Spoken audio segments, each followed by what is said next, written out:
Friendly policing కు క్రమంగా పాతరేస్తున్నారు పోలీసులు. క్రైమ్ ను కవర్ చేసేందుకు వచ్చిన మీడియా ప్రతినిధులపై చిందులు తొక్కారు కంచన్ బాగ్ సీఐ శేఖర్ రెడ్డి. మీకు మసాలా కావాలంటే రోడ్డుపై దొరుకుతుంది అంటూ మీడియాను హేళన చేస్తూ మాట్లాడారు. అంతేకాదు నిందితులను వీడియోలు ఫోటోలు తీస్తే కేసులు నమోదు చేస్తామని సీఐ శేఖర్ రెడ్డి హెచ్చరించారు. దీంతో సీఐ తీరుపై జర్నలిస్టులు తీవ్ర అభ్యంతరం వ్యక్తం చేస్తున్నారు. తక్షణమే సీఐపై చర్యలు తీసుకోవాలని డిమాండ్ చేస్తున్నారు.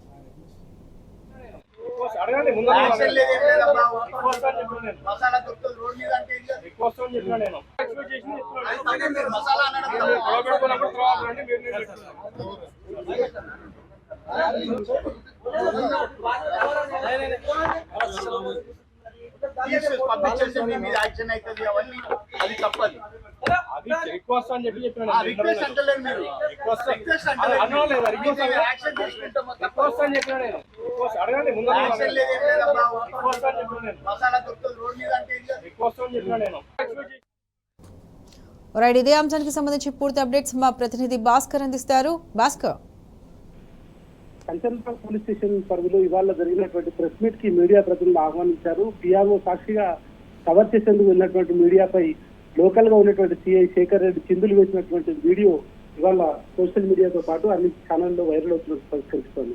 మీడియాకు సమాచారం ఇచ్చి గంజాయికి సంబంధించినటువంటి ప్రెస్ మీట్ ను కవర్ చేయాల్సిందిగా రిక్వెస్ట్ చేస్తూ పిఆర్ఓలకి మెసేజ్లు వస్తున్నాయి. ఆ తర్వాత కవరేజ్ కు వెళ్ళినటువంటి మీడియాపై ఉన్నటువంటి సిఐ శేఖర్ రెడ్డి క్రమంగా చిందులు వేస్తూ కల్పించినటువంటి పరిస్థితి కనిపిస్తోంది.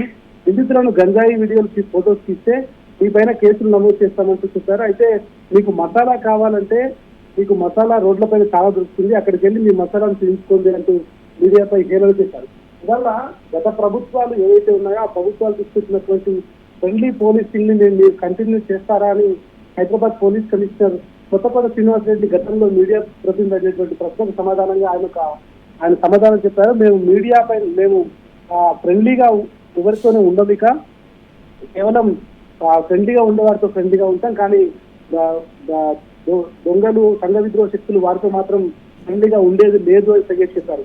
ఇవాళ మీడియా ప్రతినిధులను కూడా అదే తరహాలో చూస్తున్నటువంటి పరిస్థితి కనిపిస్తోంది. గత ప్రభుత్వాలు ఏవైతే ఫ్రెండ్లీ పోలీసు తీసుకొచ్చారో వాటిని దాంట్లో ఉన్నటువంటి మంచిని కూడా రిసీవ్ చేసుకునేటువంటి పరిస్థితి కనిపిస్తోంది. ఇవాళ శేఖర్ రెడ్డి కంచన్ బాగ్ సీఐ చేసినటువంటి అభిష పదజాలం, ఆయన ప్రవర్తన మీడియా ప్రతినిధులు అవమానకరంగా ఇచ్చే విధంగా ఉందనేటువంటిది అక్కడ ఉన్నటువంటి మీడియా ప్రతినిధులు చెప్తున్నారు. కేవలం కవరేజ్ కు వచ్చినటువంటి మీడియా ప్రతినిధులపై నిందితుల ఫోటోలు అక్కడ తీసుకొచ్చిన సందర్భంలో క్యాజువల్ గా తీసేటువంటి అవకాశం ఉంటుంది, కానీ గంజాయితో పాటు నిందితులను కూడా ఫోటోలు తీసుకుంటే ఆయన శేఖర్ రెడ్డి చేసినటువంటి వాదన మాత్రం సరిగ్గా లేదు. ఆయన మీకు మసాలాలు కావాలంటే రోడ్ల మీదకి వెళ్ళండి, అది చాలా దొరుకుతాయి మసాలాలు, కానీ ఇక్కడ మమ్మల్ని వాళ్ళని ఫోటోలు తీయొద్దు, మీడియా చెప్పినప్పుడు మేము చెప్పిందే వినాలి అనే తీరుగా శేఖర్ రెడ్డి ప్రవర్తించినటువంటి తీరు మాత్రం ఇవాళ పోలీస్ అధికారులందరూ కూడా వారి ప్రవర్తన చూసి ఇవాళ శేఖర్ రెడ్డి చేసినటువంటి ప్రవర్తన చూస్తూ ఉంటే ఫ్రెండ్లీ పోలీసింగ్ అనేది క్లియర్ గా లేదు. ఇంకా మీడియాతో కానీ ఇతరులతో కానీ అట్లాంటివి ఏవి ఉండవు అనేటువంటి తెగేసి చెప్పినటువంటి పరిస్థితి కనిపిస్తోంది. ఫ్రెండ్లీ పోలీసింగ్ గత ప్రభుత్వాలు కూడా కేవలం ఫ్రెండ్లీగా ప్రజలతో ఫ్రెండ్లీగా ఉండాలి, మీడియాతో ఫ్రెండ్లీగా ఉండాలి, ఎవరితోనైనా ఫ్రెండ్లీగా ఉండాలనేటువంటి, కానీ అంగ విద్రోహ శక్తుల్ని ఎక్కడా ఫ్రెండ్లీగా ఉండాలని చెప్పినటువంటి పరిస్థితి లేదు.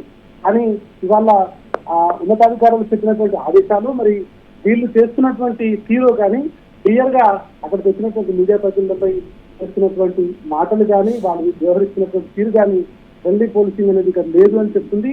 మరోవైపు మీడియా సంఘాలు అదేవిధంగా మీడియా ప్రతినిధులు మాత్రం శేఖర్ రెడ్డిపై చర్యలు తీసుకోవాలి. మీడియాను మసాలా అనేటువంటి తిరిగేటువంటి మీరు ఇక్కడ మా దగ్గర ఏం మసాలా ఉందని వచ్చారు, రోడ్డుపైకి వెళ్ళి మసాలాలు వేసుకోండి అంటూ ఆయన చెప్పినటువంటి తీరు పైన మాత్రం ఖచ్చితంగా చర్యలు తీసుకోవాలని డిమాండ్ చేస్తున్నారు. లేదంటే ఆయన పైన దీనిపైన ఖచ్చితంగా మేము ప్రెస్ మీట్లకి ఆ పోలీస్ స్టేషన్కి వెళ్దాం అనేటువంటిది మాత్రం అగేట్ చెప్పినటువంటి పరిస్థితి కనిపిస్తోంది. మీడియా ప్రతినిధుల డిమాండ్కి మరి పోలీసు ఉన్నతాధికారులు రెస్పాండ్ అవుతారా, లేదంటే శేఖర్ రెడ్డి దీనిపైన ఏమైనా మాట్లాడతారా చూడాల్సిన అవసరమైతే కనిపిస్తోంది. ఏది ఏమైనా ఇవాళ ఇట్లాంటి పరిస్థితులు ఇట్లాంటి జరిగినటువంటి ఇన్సిడెంట్స్ మాత్రం మీడియా ప్రతినిధులను చేస్తున్నటువంటి ఈ పరుష పదజాలం కావచ్చు, వాడుతున్నటువంటి భాష మాత్రం మనం ఫ్రెండ్లీ పోలీసింగ్ అనేటువంటి పక్కన పెట్టే విధంగా కొనసాగుతుందని చెప్పడానికి మాత్రం అతిశయోక్తి లేదు అనేటువంటి మాత్రం చాలా స్పష్టంగా కనిపిస్తోంది. Pratheesha. Right Bhaskar, thank you. అడగండి ముందు యాక్షన్ లేదు, ఏం లేదబ్బా. రిక్వెస్ట్ అని చెప్పాను నేను. మసాలా దొరుకుతుంది రోడ్ మీద అంటే ఏం లేదు. రిక్వెస్ట్ అని చెప్పాను నేను. ఎక్స్పెక్ట్ చేసింది చెప్తున్నాను. అది తప్పే, మీరు మసాలా అనడం మీరు తప్పు. గొడవ పెట్టుకున్నప్పుడు తర్వాత రండి, మీరు నేను పెట్టుకున్నాను.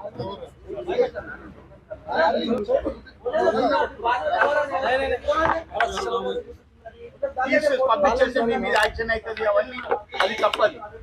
అది రిక్వెస్ట్ అని చెప్పాను ఆ నేను. రిక్వెస్ట్ అంటలేదు మీరు. రిక్వెస్ట్ రిక్వెస్ట్ అంటలేదు. అనలేదు, రిక్వెస్ట్ మీరు యాక్షన్ తీసుకుంటాం తప్పదు. రిక్వెస్ట్ అని చెప్పాను నేను. రిక్వెస్ట్ అడగండి ముందు యాక్షన్ లేదు, ఏం లేదబ్బా. రిక్వెస్ట్ అని చెప్పాను నేను. మసాలా దొరుకుతుంది రోడ్ మీద అంటే ఏం లేదు. రిక్వెస్ట్ అని చెప్పాను నేను. ఎక్స్పెక్ట్ చేసింది చెప్తున్నాను. అది తప్పే, మీరు మసాలా అనడం మీరు తప్పు. గొడవ పెట్టుకున్నప్పుడు తర్వాత రండి, మీరు నేను పెట్టుకున్నాను.